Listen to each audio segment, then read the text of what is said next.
The Bible is often praised as a moral foundation, uplifting, sacred, divinely inspired. But there's a darker thread running through it, one that rarely gets talked about.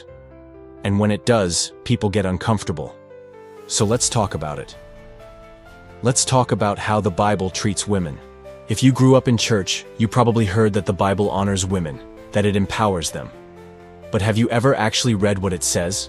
Because once you start flipping through the pages, not just the memory verses but the actual stories and laws, it gets grim, fast. And I don't mean outdated cultural values kind of grim. I mean, what kind of God signs off on this kind of grim? We'll start at the beginning. Genesis. Eve eats the fruit, and boom, God curses her with painful childbirth and makes her subordinate to Adam. That's the punishment. Meanwhile, Adam just has to work a little harder to grow food. That foundational moment, used for centuries to justify why women should obey, serve, and keep quiet, isn't just ancient storytelling. It's theological groundwork, a built-in hierarchy, and it gets cited again and again to defend male dominance. Then we move into the laws. Real biblical laws.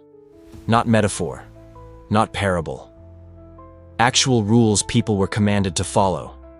Like the one that says, if a woman doesn't bleed on her wedding night, she should be stoned to death. That's in Deuteronomy 22. Never mind that most women don't bleed the first time, that didn't matter. All that mattered was the appearance of virginity, the fear that must have caused, the lives it must have destroyed, are unimaginable. Or the law that says if a man rapes a woman, his punishment is to marry her. That's it. Not exile, not death, just a forced marriage. She gets bound to her attacker, for life. And then there are the stories, ones you probably never heard in Sunday school, like Lot, the righteous man who offers his own daughters to a violent mob to protect two male guests. That's Genesis 19. Then later, those same daughters get him drunk and sleep with him to get pregnant. No condemnation, no divine rebuke, just another holy man in the Bible. Or Judges 19. A man sends his concubine outside to be gang-raped by a mob. The next morning, she collapses on the doorstep. So he cuts her body into 12 pieces and mails them across Israel. No one is punished. No one is even questioned. It's treated like a political message, like she was a symbol, not a person. And when King David sins, God punishes him by having his wives raped in public. That's in 2 Samuel 12. Not David, his wives. The women are used as punishment, as tools to inflict shame, not as human beings with dignity or worth. Still holding out hope for the New Testament? Let's talk about Paul, the man who wrote most of it. Women, according to Paul, should be silent in church. They can't teach men. They should obey their husbands like they obey God. That's 1 Corinthians. That's 1 Timothy. That's Ephesians. That's the legacy. And while Jesus treated women more gently than many others of his time, he didn't challenge the system. He didn't choose female apostles. He didn't call them into leadership. They served. They wept. They washed his feet. But they didn't lead. Not once.